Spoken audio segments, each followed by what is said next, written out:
Comme il venait se battre en elle le lendemain matin, et qu'il tenait spécialement à tuer son adversaire, Monsieur Tapinois s'exerçait au pistolet dans la salle à manger. Comment fit-il son compte? Il est assez difficile de le savoir, vous êtes en retard. Toujours est-il qu'au lieu d'aller faire vibrer une plaque de fonte, une balle s'enfuit tuer net, la bonne à tout faire, pourtant occupée assez loin au fond d'un couloir de la cuisine. Très embêté, Monsieur Tapinois commença par pleurer l'absence de sa bonne affaire.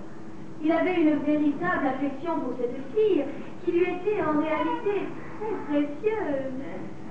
Puis, il s'effraya des conséquences possibles de son acte. La présence d'une bonne à tout faire chez un célibataire encore vert pouvait donner lieu à pas mal de commentaires, n'est-ce pas? Les cancans plutôt malévoles étaient à craindre dans le quartier, et on ne manquerait pas sans doute de glisser peu à peu de fâcheuses insinuations avant à faire croire à un crime passionnel. Et le geste tout involontaire, attention, de M. Tapinois pouvait être travesti en meurtre prémédité. M. Tapinois eut froid dans le dos. Le plus simple lui parut de chercher à diluer les cadavres et de faire croire à un enlèvement. Le cas Caradoc, il alla chercher une balle, dévissa soigneusement la plaque de cuivre qui portait son nom gravé en majuscule, ouvrit le couvercle, prit dans ses bras le cadavre de la bonne à tout faire, l'installa aussi confortablement que possible, boucla étroitement les courroies, puis ferma les deux serrures,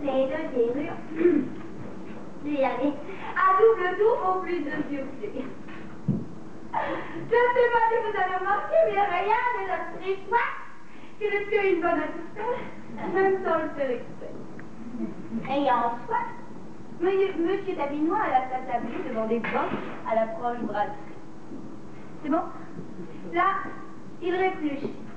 Il se demanda d'abord dans quel lointain pays il pourrait aller déposer sa malle pour la soulager de son contenu. Il se dit aussi non sans amertume qu'il n'aurait personne pour lui amener son chocolat dans la matin. Il se dit aussi que s'il lui était blessé dans main, le médecin, la garde, les gens qui ne manqueraient pas d'entourer, pourraient fort bien découvrir le cadavre de la bonne à tout faire, et qu'il en résulterait pour sa tranquillité de fâcheux désagréments. La perspective d'avoir attiré lui-même ses souliers lui valut de même quelques soucis. C'est donc plutôt plongé dans un certain marasme qu'il regagna pensivement ses pénates. Avant de se coucher, il voulut revoir sa victime. Permettez?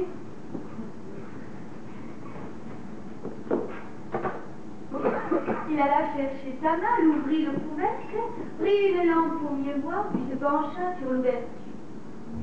Damnation! Le cadavre de la bonne à tout faire avait disparu. Monsieur Tapinois étouffa un cri de terreur et laissa échapper sa lampe, qui se brisa en 1000 morceaux. Il dut se munir d'une autre lampe. Puis, pensant que quelques cambrioleurs avaient pu s'introduire chez lui pendant sa courte absence, il fit le tour de son appartement. Il ne trouva rien. En passant devant une glace, il se vit. Il avait vieilli de 10 ans. N'y comprenant plus rien et éprouvant le besoin de se reposer en prévision de son duel, il résolut de se coucher. Il alla dans sa chambre et s'approcha du lit pour le préparer. Oh, ça a l'air de meilleur.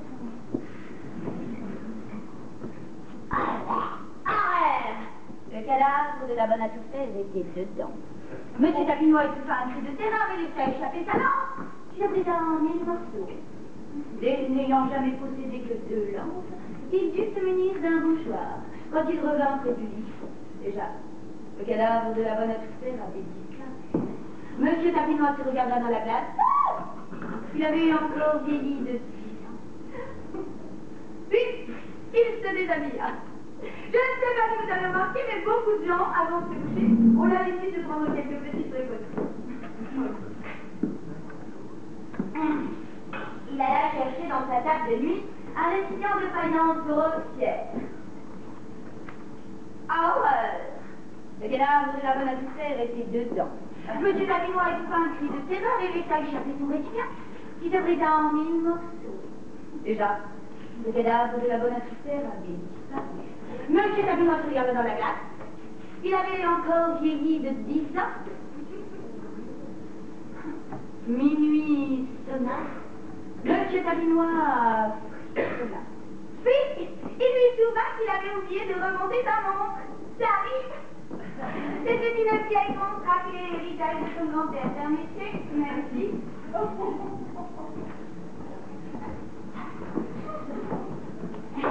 Il alla la serrer dans son goûter et il ouvrit le boîtier. Horreur! Le cadavre de la bonne atmosphère était dedans. Monsieur Tabinois étouffa un cri de terreur et laissa échapper sa montre, qui se brisa en 1000 morceaux. Déjà, le cadavre de la bonne atmosphère avait disparu. Monsieur Tabinois se regarda dans la glace. Il avait encore vieilli de 10 ans. Ne trouvant plus le sommeil, ça arrive. Il fit le tour de son appartement. Oui, de long en large. Mais ses pensées étaient lugubres. Il ne s'amusait pas follement. Il s'ennuyait même. Beaucoup.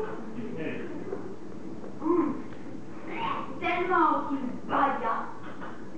En baillant, il ouvrit la bouche. Vous suivez vous. Le cadavre de la bonne atmosphère était dedans.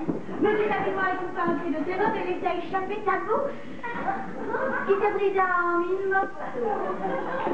Déjà, le cadavre de la bonne atmosphère avait disparu. Monsieur Tabinois se regarda dans la glace. Il avait encore vieilli de 10 ans. Se trouvant... Pardon. Se trouvant pas si vieux comme moi, si vieux, il fit le tour de son appartement. Non, c'est tout. Oh, je m'assois. Attends, ça va demander. Allez, se trouvant si vieux, il résolut de faire son testament. Ça fait compter dans ce cas-là. Il alla à sa table, prit une feuille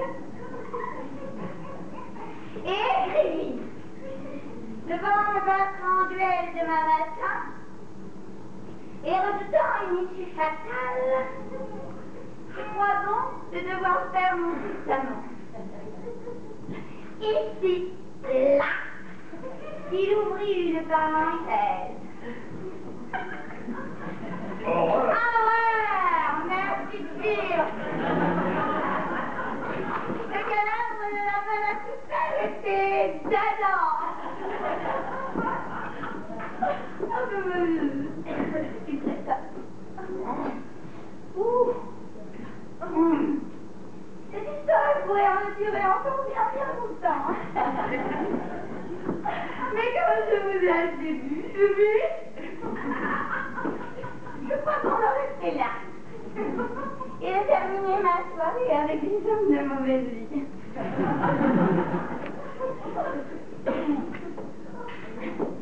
Merci de parler des hommes de mauvaise vie. Oui.